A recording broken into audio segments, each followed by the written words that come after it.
The first time I saw a human, I laughed so hard my secondary respiratory sac nearly collapsed. There it was, standing in the deployment bay of the Galactic Defense Corps Station Helix 9, wearing what looked like a bulky mechanical coffin. The thing could barely move. Each step produced a wheezing hydraulic sound that echoed through our pristine combat arena like a dying engine. "That is your champion," Commander Vrelt clicked his mandibles in amusement, his 6 eyes gleaming with barely contained mockery.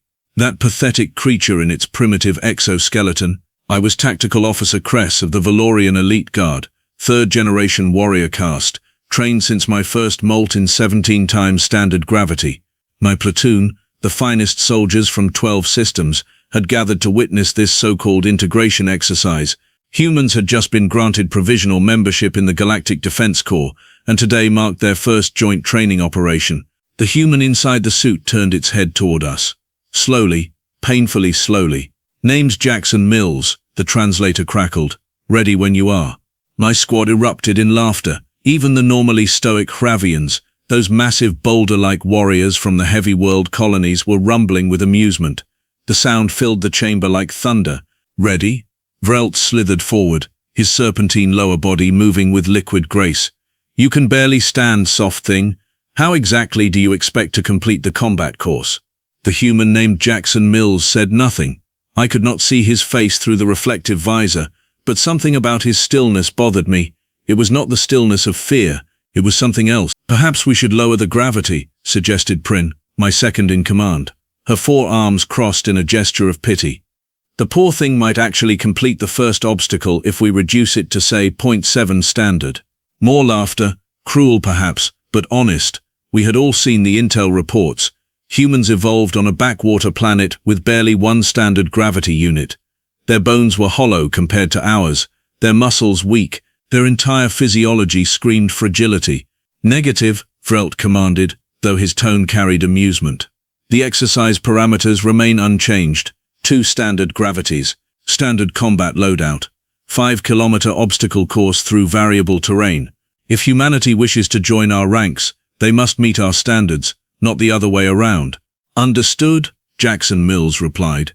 That same calm voice, that same unnerving stillness. "Take your position," Vrelt ordered. The human shuffled to the starting line. It took him 30 seconds to cover 10 meters. My optical sensors tracked every labored movement. The suit's servos whined with effort. Inside that metal cage, the human had to be suffering. 2 standard gravities would make him weigh approximately 360 of his planet's pounds, I calculated quickly. For a species adapted to half that pressure, every breath would be agony. "This is cruel," muttered Zahn, one of our demolitions experts. "We should stop this." "No," I said, surprising myself with the firmness in my voice.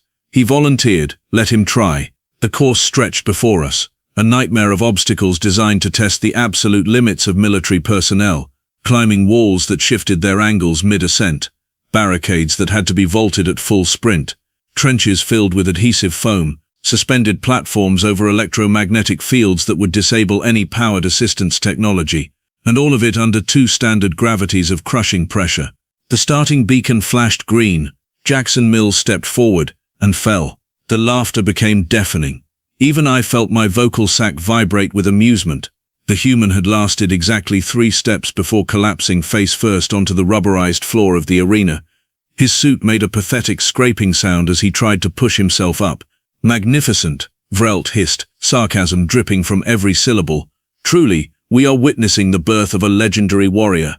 But then something happened that killed the laughter in my throat.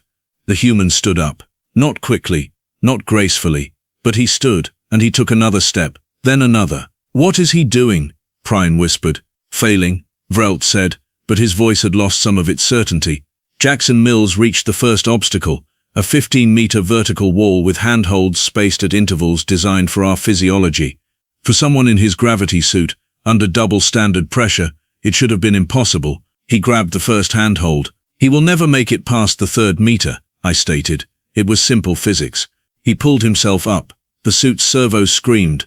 I could hear the humans breathing through the external speakers now, ragged and labored. Each movement looked like it cost him everything. 5 meters. "Turn it off," someone said behind me. "This is torture." But nobody moved to stop it. 10 meters. "How?" Prin breathed. 15 meters. The human reached the top of the wall and rolled over it, disappearing from view for a moment before we heard the heavy thump of his landing on the other side. The arena had gone silent. Luck, Vrelt announced, but his voice had changed. The next obstacle will stop him. The next obstacle was a field of shaped charges, randomly detonating. Participants had to cross it at speed, dodging the blasts through a combination of prediction and reflexes. In 2 standard gravities, wearing that suit, Jackson Mills would need the reaction time of a neural computer to survive it. He entered the field. The first charge detonated to his left. He shifted right, somehow impossibly, his body moving just enough to avoid the blast radius. Another charge, another movement, not fast, not by our standards, but precise, calculated. He is reading the charge patterns, I realized aloud. Impossible, Vrelt snapped. The detonation sequence is randomized. Then he is predicting them. Also impossible, but Jackson Mills was halfway through the field now, and he had not been hit once. Each step was deliberate, each movement minimal but exactly what was needed. He cleared the explosive field. Shut it down, Vrelt commanded suddenly. Override protocol, deactivate the course. Sir? The technician's antennae twitched in confusion. I said shut it down. This exercise is terminated. But Jackson Mills did not stop. He had reached the adhesive trenches now, the ones designed to trap and immobilize anyone who fell in. Under double gravity, extraction was nearly impossible. He looked at the trench, then at the walls beside it. The space was too narrow for his suit, too narrow for anyone to climb along the sides. He jumped. Not over the trench, that would have been impossible, but up, catching a support beam 3 meters above the ground. His suit's arms screamed with the strain, but he swung forward, released, caught another beam, and in 3 movements had bypassed the entire trap. What kind of human is this? Prin whispered. The course continued. Each obstacle seemed designed specifically to be impossible for someone in Jackson Mills' position, and each time he found a way through. Not with strength, though the strength required was still staggering. Not with speed, but with something else. Something we had not anticipated. Stubbornness mixed with tactical thinking that bordered on precognitive. 3 kilometers? 4. The suspended platforms awaited, the ones that would shut down his suit's powered assistance, leaving him to support his crushing weight with muscle alone. He stepped onto the first platform, his suit powered down immediately, just as designed. I watched his legs buckle, watched him nearly collapse, but he caught himself, somehow, and began to move across the platforms using only his body's strength. Each step was a battle against gravity itself. I could hear him breathing now, even from our observation deck. Harsh, ragged, the sound of someone pushing far beyond their limits. Stop this, Zen said again. He is going to kill himself. He can stop any time, Vrelt replied, but his voice was quiet now, almost reverent. The safety protocols are active. If his vital signs reach critical levels, the system will extract him automatically. And if they do not? I asked. Vrelt had no answer. Jackson Mills reached the final kilometer, the home stretch. It was a simple sprint now, no obstacles, just a straight run to the finish line, under 2 standard gravities, in a gravity suit that had to weigh as much as he did. After completing 4 kilometers of the most brutal military obstacle course in the known galaxy, he started to run. It was not fast. A child from my world could have outpaced him, but he ran. Each step struck the ground with a heavy thump that vibrated through the floor. Each breath sounded like it might be his last. 500 meters. 400. Come on, I whispered, and realized with shock that I was cheering for him now. 300 meters. His right leg gave out. He stumbled, crashed to one knee with a sound like a falling meteor. The impact would have shattered bone for anyone from a lighter world. He stood back up. 200 meters. Impossible, Vrelt breathed. This is impossible. 100 meters. The human's breathing had become a continuous ragged wheeze. His movements had degraded to barely controlled lurches, but he was still moving forward. 50 meters. And then, with no warning, Jackson Mills stopped. Simply stopped moving. Stood there, swaying. He is done, Vrelt said. Medical team prepare for extraction. But the human's hand moved to his helmet. With shaking fingers he deactivated the seals. The helmet retracted. We saw his face for the first time. Young, pale, covered in sweat, and smiling. Not done, he gasped out. Just needed some fresh air. Then he reached down to his suit's control panel and pressed something. I heard mechanical locks releasing, hydraulic seals disengaging. The massive gravity suit that had been supporting him, protecting him, helping him, began to open. "What is he doing?" Prine shrieked. The suit fell away in pieces, clattering to the ground around him, and Jackson Mills stood there in simple combat fatigues, under 2 standard gravities that should have crushed him flat. He should have collapsed immediately. Every calculation, every biological model, every shred of common sense said he should have been driven into the ground like a tent peg. Instead, he took a step forward, then another. "The suit," I whispered in dawning horror. The suit was not helping him. "What?"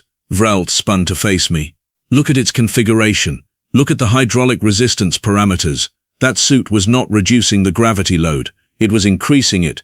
Silence crashed over the observation deck like a physical force.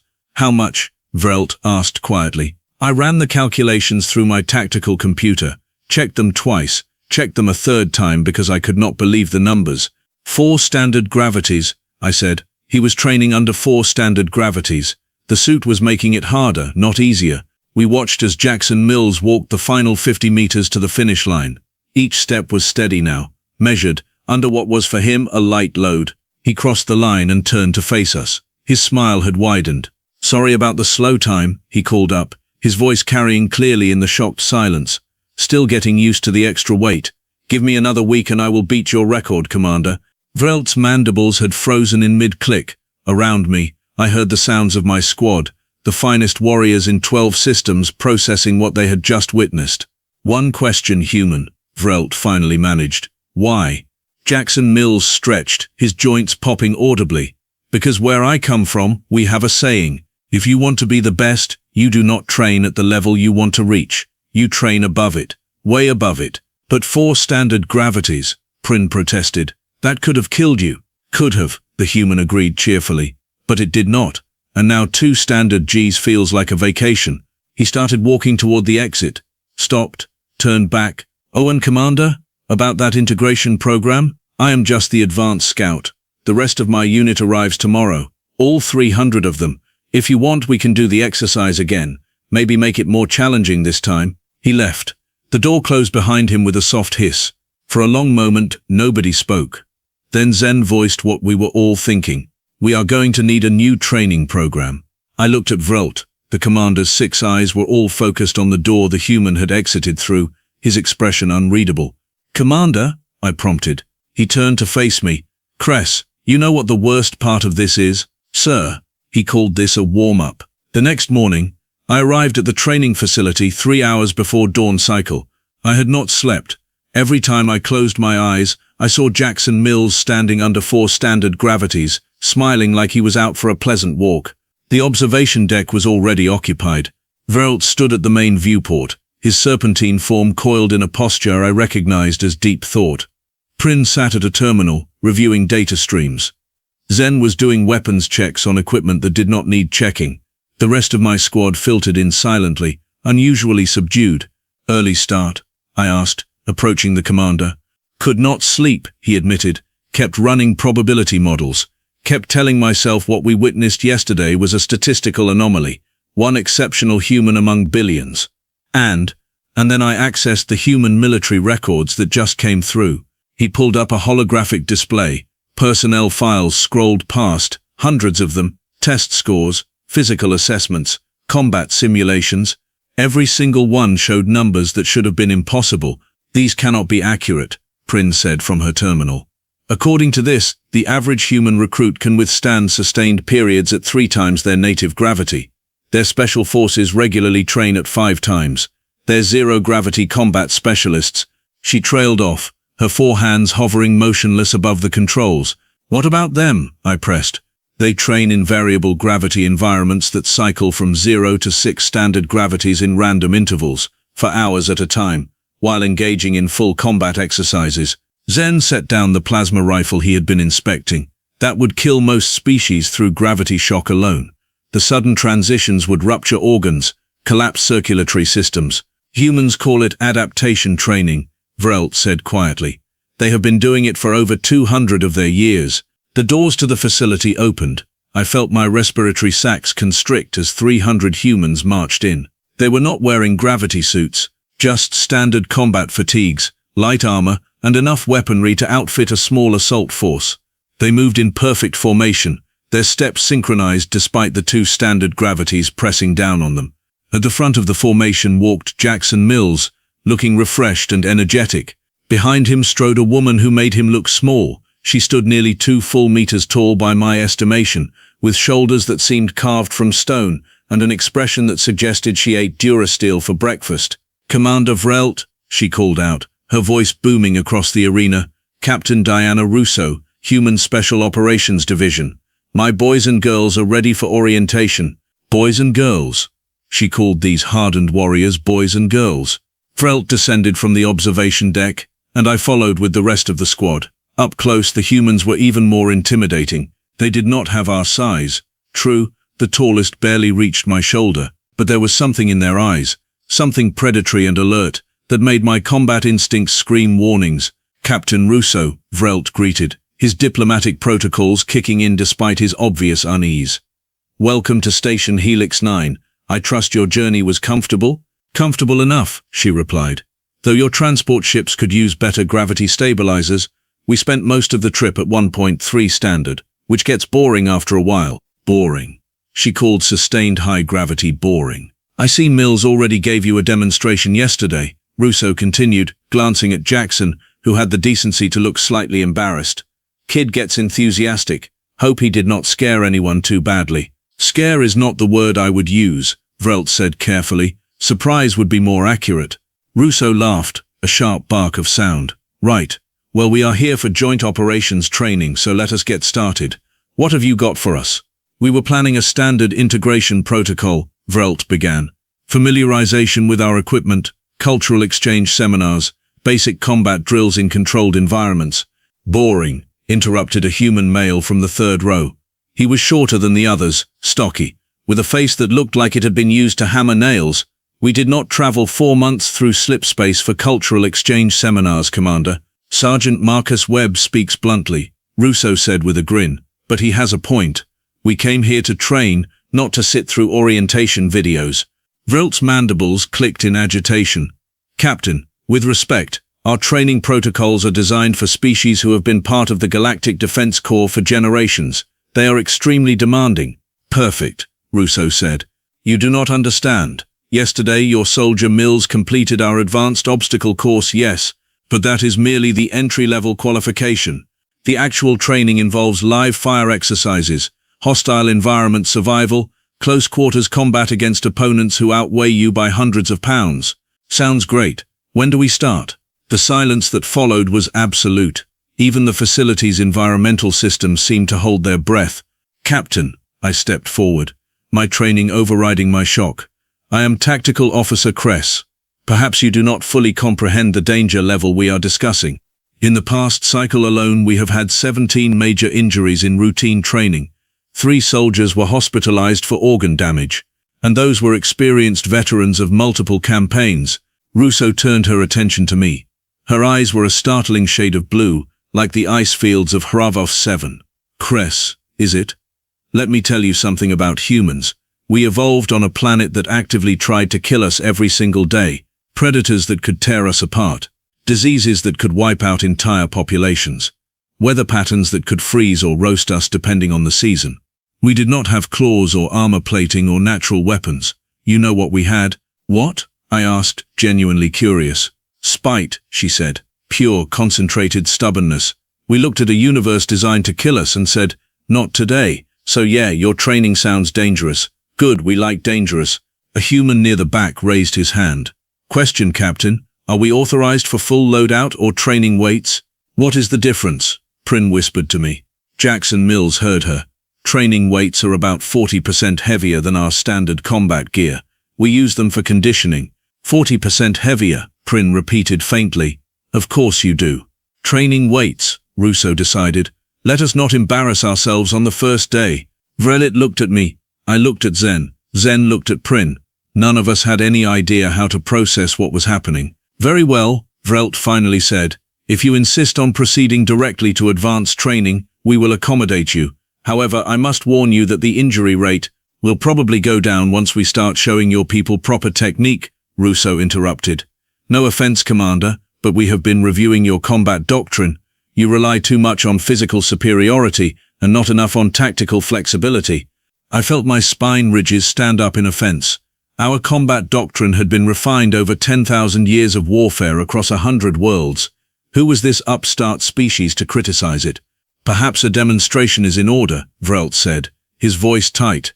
To establish baseline capabilities, Kress, select your 5 best close-quarters combat specialists.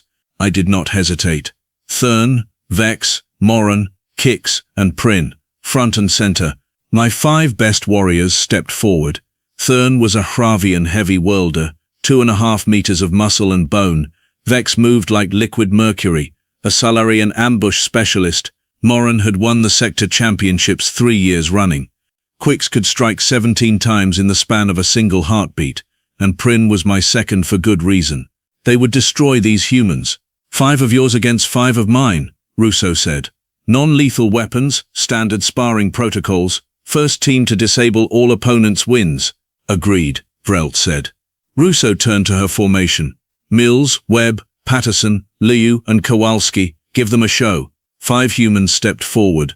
Besides Mills and Webb, there was a tall woman named Patterson with arms that looked like they could bend steel, a smaller man named Liu, who moved with an eerie silence, and Kowalski, who looked like she was carved from the same granite as Russo herself. Both teams moved to the combat circle, a 50-meter diameter arena with energy barriers to contain the fight. Weapons were distributed, shock batons that would deliver a paralyzing charge on contact. Begin, the automated system announced. Thurn charged immediately, his massive bulk accelerating with shocking speed. He swung his baton in an arc that would have shattered bone if it connected. Mills ducked under it, flowed around Thurn's guard, and struck him twice in the nerve clusters below his left arm. Thurn's entire left side went numb. Before he could recover, Webb was there, driving a shoulder into Thurn's knee joint. The massive Hravian crashed down like a felled tree. 8 seconds. Our best heavy combat specialist was down in 8 seconds. Vex tried her ambush tactics, blending into the shadows at the arena's edge. Liu found her anyway. I did not even see how. One moment Vex was perfectly concealed. The next Liu was behind her, baton at her throat, and she was twitching on the ground. Moran lasted longer. He traded blows with Patterson for nearly 30 seconds, his superior reach keeping her at bay. Then Patterson did something I had never seen in a combat arena. She threw her baton. Not at Moran, that would have been too obvious. She threw it at the ground between them, where it bounced at a calculated angle and struck Moran in his lower right arm, numbing his guard side. Patterson closed the distance before he could recover and ended the fight with a precise strike to his primary nerve cluster. Coax managed to land multiple hits on Kowalski. 17 strikes in 3 seconds, just as her reputation promised. Every single one should have brought the human down. Kowalski shrugged them off. Later, we would learn that humans could train their nervous systems to resist electric shock through repeated exposure. In the moment, all I saw was Killigig's growing horror, as her best attacks did nothing, followed by Kowalski's casual backhand that sent her sprawling. That left Prin against Mills and Webb together. She fought brilliantly, using all 4 arms to create a whirlwind of strikes that should have been impossible to defend against. Webb pulled something from his belt, a small device that he activated and threw at Prin's feet. It emitted a high-frequency pulse that disrupted her echolocation, one of her species' primary combat senses. Blind and disoriented, she lasted 5 more seconds before Mills took her down with almost gentle precision. Total time elapsed 43 seconds. The arena fell silent, except for the heavy breathing of my downed warriors. The humans were not even winded. Good effort, Russo called out. You have solid fundamentals. Your form is excellent. Your power is impressive. But you are predictable. You rely too much on physical advantages and direct approaches. In a real fight against an adaptive enemy, that gets you killed. She walked into the arena, helping Prin to her feet with surprising gentleness. Your 4-armed strikes are beautiful to watch, but you telegraph every movement. Your shoulder rotation gives away which arm will strike next. An observant opponent can read you like a training manual. Prin stared at her, 2 of her arms still numb from the shock batons. You observed all that in 43 seconds? We observe everything, Mills said, helping Thurn stand. It is kind of our thing. Humans are pursuit predators, you see. Back on Earth, we hunted by watching, learning patterns. predicting behavior. We might not be the strongest or the fastest, but we learned to be the smartest. And the most stubborn, Webb added with a grin. Vrelt had descended into the arena, his expression unreadable. Captain Russo, I believe we may have underestimated your species. Most people do, Russo replied. We are kind of used to it by now. I would like to discuss revising the training schedule, perhaps incorporating some of your techniques into our doctrine. Now you are talking sense, Commander. Over the next several hours, I watched my entire understanding of combat effectiveness get torn apart and rebuilt. The humans demonstrated tactics that seemed insane at first glance but proved devastatingly effective. They showed us how to use minimal force for maximum impact, how to read an opponent's body language for tells, how to turn an enemy's strength against them. They also showed us their own training routines. I will never forget watching Captain Russo lead her entire unit through what they called a warm-up exercise. It involved running 10 kilometers while wearing their training weights under 2 standard gravities, followed by an hour of calisthenics that left even our Hravian heavy worlders gasping in exhaustion just from watching. When they finished, Russo announced they would begin the actual training in 30 minutes, after a short rest. That was the warm-up? Zen asked weakly. Yeah, Mills said, barely sweating. We saved the hard stuff for after lunch. The hard stuff, as it turned out, involved live fire exercises in variable gravity, close quarters combat with actual weapons under supervised conditions, and a final drill that required teams to complete objectives while dealing with random environmental hazards, including fire, ice, toxic gas, and electromagnetic pulses. By the end of the day, 17 of my warriors had requested transfer to train directly under human instructors. 3 days later, that number had grown to 140. 1 week later, Commander Vrelt officially requested that Captain Russo become the primary combat instructor for all Galactic Defense Corps forces stationed at Helix 9. She accepted on one condition: humans and aliens would train together as equals, pushing each other to exceed their limits. I will never forget the ceremony where we officially integrated the human forces into our unit structure. Russo gave a speech that was mercifully short. We are not here to show off, she said. We are not here to prove humans are better. We are here because the galaxy needs defenders, and defenders need to be the absolute best they can be. So we are going to train until we cannot stand. Then we are going to train some more, and when we are done we will be ready for anything the universe throws at us. The combined force, human and alien together, roared its approval. Later that night I found Jackson Mills in the observation deck, looking out at the stars. Cannot sleep? I asked. Still adjusting to the local day-night cycle, he admitted. Plus, I keep thinking about tomorrow's training schedule. Captain Russo is planning something special, more special than what we have already endured. He grinned. She wants to introduce you to something we call the Crucible. It is a 48-hour continuous exercise with no sleep, minimal food, and constant pressure, designed to find your absolute breaking point. That sounds horrific. Yeah, he agreed cheerfully. It is going to be great. I looked at him, this young human who had walked through our hardest course under impossible conditions and called it a warm-up. Mills, why do you push yourself so hard? What drives your species to seek out suffering? He was quiet for a moment, his expression thoughtful. You know what the scariest thing in the universe is, Cress? What? Complacency. The moment you think you are good enough, the moment you stop pushing, that is when you become vulnerable, that is when you die. Humans learned that lesson over and over throughout our history, so we train hard because the alternative is being unprepared when it really matters. He turned to face me fully. Besides, we have a saying back home, pain is temporary, pride is forever. We would rather suffer in training than fail in battle. Your species is insane, I said. Probably, he agreed, but we are your kind of insane now. We are in this together. He extended his hand. That strange human gesture of friendship and respect. I reached out and grasped it, feeling the strength in his grip, strength earned through relentless discipline and refusal to quit. Together, I agreed. The next day, the Crucible began. It was every bit as terrible as Mills had promised. But when I looked around at my squad, humans and aliens side by side, refusing to quit, pushing each other to be better, I understood something fundamental. Humanity had not joined the Galactic Defense Corps. The Galactic Defense Corps had gained something far more valuable than new soldiers. We had gained a standard to aspire to, a reminder that the only true limits are the ones we accept, and a group of allies who would rather die than let their team down. 3 months later, when the Krillian invasion fleet hit our sector, we were ready. Human tactics combined with alien strength created a defensive force the enemy had never encountered before. We did not just repel them, we made them retreat in confusion, unable to comprehend how their overwhelming numbers and superior firepower had been neutralized by a smaller force that simply refused to break. In the after-action report, Vrelt wrote something that became famous throughout the Galactic Defense Corps. I have learned that humans do not ask how strong the enemy is. They ask how badly the enemy wants to win, and then they want it more. Standing on the observation deck after the battle, watching the stars and the debris field that marked our victory, Captain Russo approached me. "Not bad for your first major engagement with humans, Cress," she said. "Not bad at all," I agreed, "though I notice your casualty rates were significantly lower than ours." "That is because we are harder to kill," she said with a wink. "Training, remember? You will get there." "Captain, be honest with me. When you first arrived, did you know how much you would change everything?" She considered the question carefully. "We hoped we could contribute. We knew our methods worked for us, but did we know we would revolutionize your entire combat doctrine?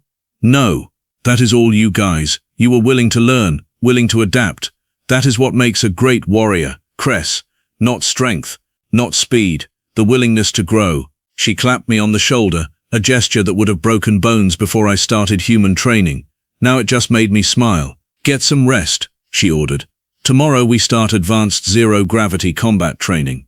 "Of course we do," I muttered. She laughed and walked away, leaving me alone with my thoughts and the stars. Somewhere out there, other species were probably laughing at humans right now, mocking their weak gravity, their soft bodies, their lack of natural weapons. Let them laugh. They would learn. Just like we did,